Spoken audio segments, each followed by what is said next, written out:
Donc bonjour à tous, dans cette capsule, je vais vous parler de l'hypersexualisation, notamment l'hypersexualisation au niveau des jeunes, qui est quelque chose qui est devenu très commun dans notre société d'aujourd'hui, surtout dans l'industrie de la mode. Donc que ce soit de la nudité, du sexe et les positions suggestives sont vraiment affichées sur plein de panneaux, que ce soit des panneaux de publicité ou même sur les arrêts d'autobus. Donc, afin de sensibiliser la population à l'hypersexualisation, notamment des jeunes, je vais vous présenter quelques solutions que j'apporterai pour vraiment réduire cette nouvelle réalité. Donc, premièrement, au lieu de mettre la même modèle et le même style de personne de manière répétitive dans à peu près tous les genres de compagnie au niveau de la mode, qui est par exemple une jeune fille blonde aux yeux bleus qui est très mince,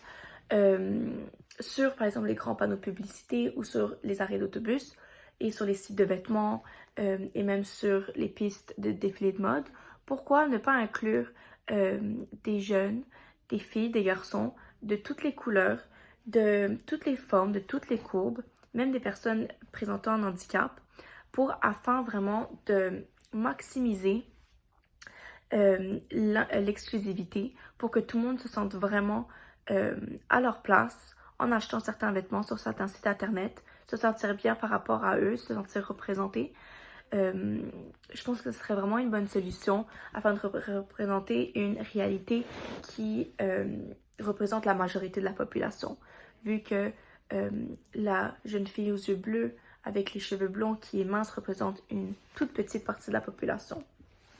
Par la suite, une deuxième solution serait de remplacer les affiches qui promouvoient vraiment le sexe pour vendre leurs produits, comme par exemple les compagnies de parfums qui utilisent des hommes et des femmes pratiquement dénudés afin de présenter et afin de promouvoir leurs produits, par exemple comme leurs parfums, et de les vendre. Donc, ils vont utiliser des vidéos et des photos d'hommes et de femmes presque dénudés qui se mettent dans des poses suggestives afin de vendre plus de produits. Je pense personnellement que pourquoi pas ne pas utiliser des personnes qui, encore une fois, représentent la grande majorité de la population et qui représentent nécessairement la réalité. Ils pourraient promouvoir leurs produits, par exemple, en utilisant des modèles, comme j'ai dit dans ma première solution, des modèles qui représentent un peu tout le monde dans la population, donc de plusieurs nationalités, de plusieurs couleurs, de plusieurs formes. Et pourquoi ne pas utiliser cette publicité, par exemple, pour promouvoir le produit en laissant les autres modèles montrer comment ils utilisent ce produit-là tous les jours, comment c'est utile pour eux, au lieu de promouvoir un produit simplement par le physique. Pourquoi ne pas promouvoir le produit en tant que tel, comment il est utile, comment il est utilisé, pourquoi les gens l'aiment.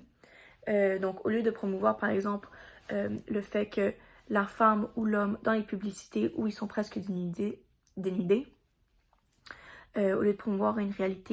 fausse réalité qui est, en utilisant ce produit, vous pouvez avoir une femme ou un homme comme ça. Je pense que ça ferait beaucoup de changements dans la société et je pense que ça serait vraiment apprécié par beaucoup de personnes. Donc, c'est quelques solutions qui pourraient aider à sensibiliser la société à l'hypersexualisation et aux effets néfastes